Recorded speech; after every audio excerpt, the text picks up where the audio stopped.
Assalamualaikum warahmatullahi wabarakatuh. Alhamdulillahilladzi hadana li hadza wa ma kunna linahtadiya laula an hadana Allah. Asyhadu an la ilaha illallah wa asyhadu anna Muhammadar Rasulullah. Allahumma shalli ala sayyidina Muhammad wa ala ali sayyidina Muhammad. Yang saya hormati dosen pembimbing mata kuliah bimbingan konseling, yang saya banggakan kepada teman-teman sekalian. Perkenalkan, saya Faiz Azhari sebagai moderator dari kelompok 9. Pertama-tama marilah kita buka presentasi hari ini dengan membaca basmalah bersama-sama. Bismillahirrahmanirrahim. Ya, selanjutnya untuk materi pertama akan disampaikan oleh saudari Epi Setiawati. Kepadanya saya persilahkan. Bismillahirrahmanirrahim. Baik, terima kasih kepada moderator yang telah mengizinkan saya untuk menjelaskan tentang pengertian evaluasi. Pengertian evaluasi berasal dari bahasa Inggris yaitu evaluation.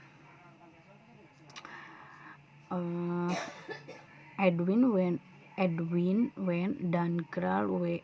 Brown mengatakan bahwa evaluation refer to the act or process to determine the value of something. Menurut Wen and Brown, evaluasi adalah suatu tindakan atau suatu proses untuk menentukan nilai daripada sesuatu sesuai dengan pendapat tersebut. Maka evaluasi pelaksanaan beberapa pengertian tentang evaluasi sering dikemukakan oleh beberapa ahli, yang diantaranya yaitu yang pertama menurut Sujana 2008, evaluasi program didefinisikan sebagai kegiatan sistematis untuk mengumpulkan, mengelola, menganalisis, dan menyesuaikan data sebagai masukan untuk pengambilan keputusan.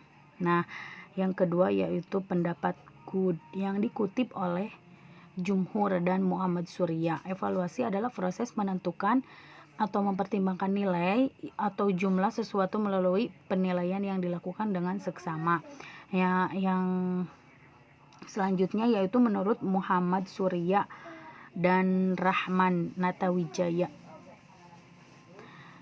Evaluasi adalah upaya menelaah, menganalisis program layanan BK yang telah dan sedang dilaksanakan untuk mengembangkan dan memperbaiki program bimbingan secara khusus dan program pendidikan di sekolah termasuk madrasah secara umum. Nah, yang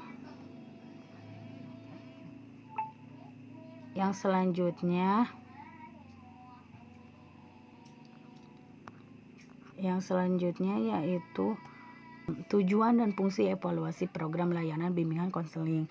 Secara umum, penyelenggaraan evaluasi pelaksanaan program bimbingan dan konseling bertujuan untuk yaitu yang pertama, mengetahui kemajuan program bimbingan dan konseling atau subjek yang telah memanfaatkan layanan bimbingan dan konseling. Yang kedua yaitu mengetahui tingkat efisiensi dan efektivitas strategi pelaksanaan program bimbingan konseling dan dilaksanakan dalam waktu kurun tertentu secara operasional. Penyelenggaraan evaluasi pelaksanaan program bimbingan konseling ditunjukkan untuk yang pertama yaitu untuk meneliti secara berkala hasil pelaksanaan program bimbingan konseling, mengetahui tingkat efisiensi dan efektivitas dari layanan bimbingan konseling, mengetahui jenis layanan yang sudah belum dilaksanakan atau perlu diadakan perbaikan.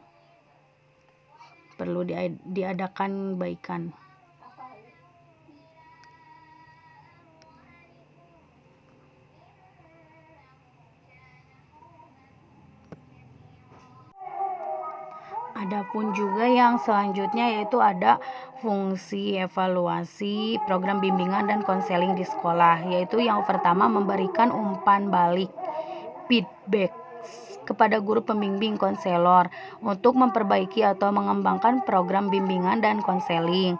Nah, yang kedua yaitu memberikan informasi kepada pihak pimpinan sekolah, guru mata pelajaran, dan orang tua siswa tentang ketercapaian tugas-tugas perkembangan siswa, agar secara kita bersinergi dan berkolaborasi meningkatkan kualitas implementasi program BK di sekolah. Baik, terima kasih. Sekian dari saya. Saya kembalikan lagi kepada moderator. Baik, terima kasih kepada pemateri pertama yang telah memaparkan materinya. Dilanjut pemateri kedua yang akan dipaparkan atau dijelaskan oleh Saudara Faiz Azhari atau saya sendiri, yaitu tentang prinsip-prinsip evaluasi program layanan bimbingan konseling. Berdasarkan Peraturan Menteri Pendidikan Nasional Nomor 20 Tahun 2007 tentang standar penilaian, evaluasi didasarkan pada prinsip-prinsip sebagai berikut. Yang pertama, sahih, berarti evaluasi didasarkan pada data yang mencerminkan kemampuan yang diukur.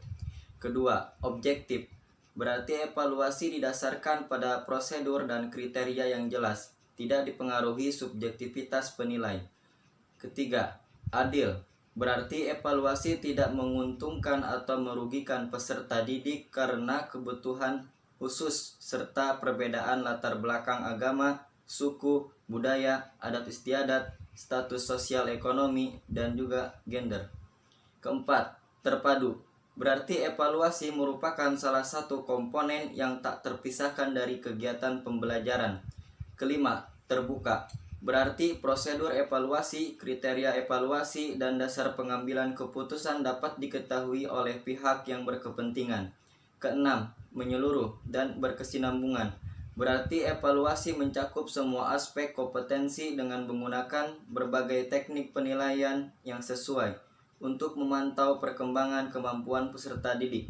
Ketujuh, sistematis, berarti evaluasi dilakukan secara berencana dan bertahap dengan mengikuti langkah-langkah baku.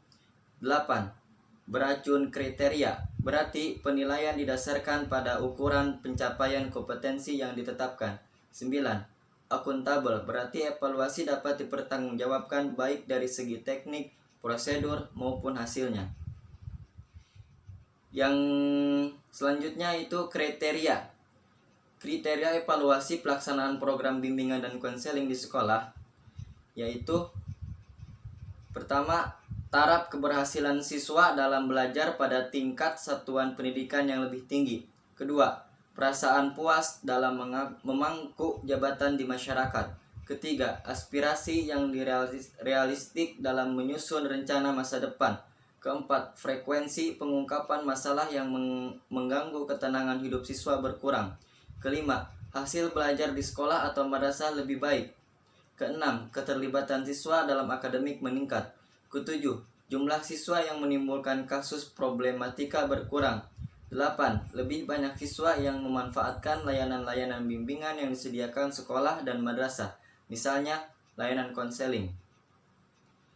Ya, itulah materi yang telah saya paparkan.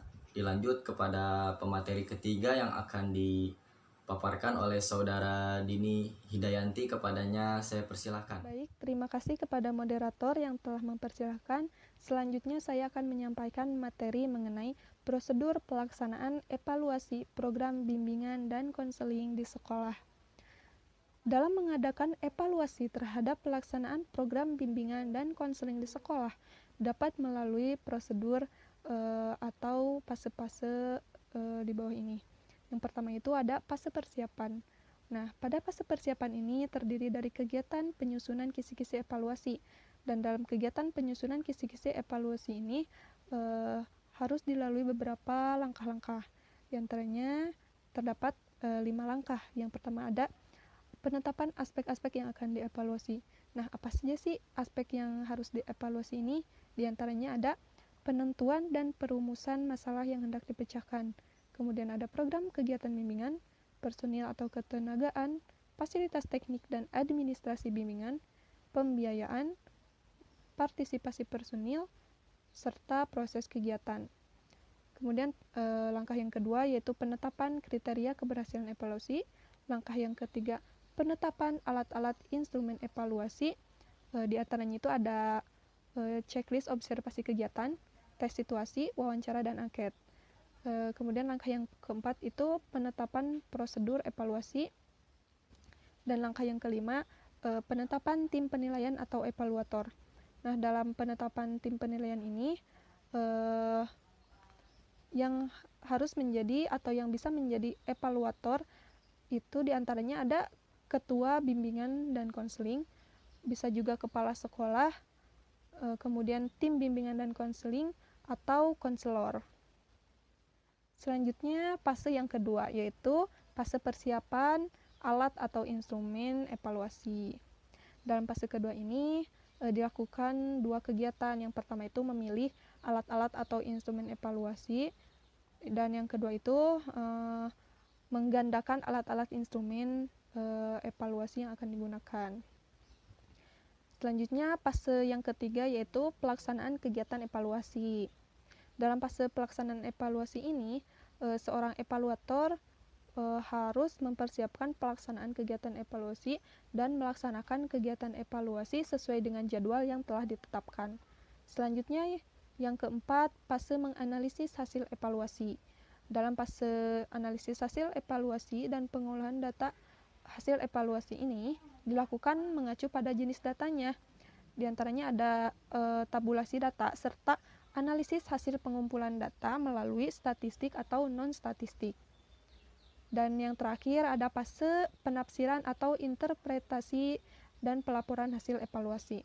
Pada fase ini dilakukan kegiatan membandingkan hasil analisis data dengan kriteria penilaian keberhasilan dan kemudian diinterpretasikan dengan memakai kode-kode tertentu untuk kemudian dilaporkan serta digunakan dalam rangka perbaikan dan atau pengembangan program layanan bimbingan konseling.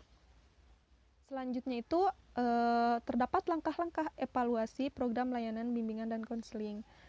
Terdapat 4 langkah. Langkah pertama itu merumuskan masalah atau instrumentasi. Karena tujuan evaluasi ini adalah memperoleh data yang diperlukan untuk mengambil keputusan, maka konselor perlu mempersiapkan instrumen yang terkait dengan hal-hal yang akan dievaluasi. Di antaranya itu ada tingkat keterlaksanaan program atau pelayanan atau bisa juga disebut aspek proses. Dan yang kedua itu tingkat ketercapaian tujuan program atau pelayanan atau bisa juga disebut aspek hasil. Jadi terdapat 2 aspek pokok yaitu aspek proses dan aspek hasil. Kemudian langkah yang kedua yaitu mengembangkan atau menyusun instrumen pengumpul data.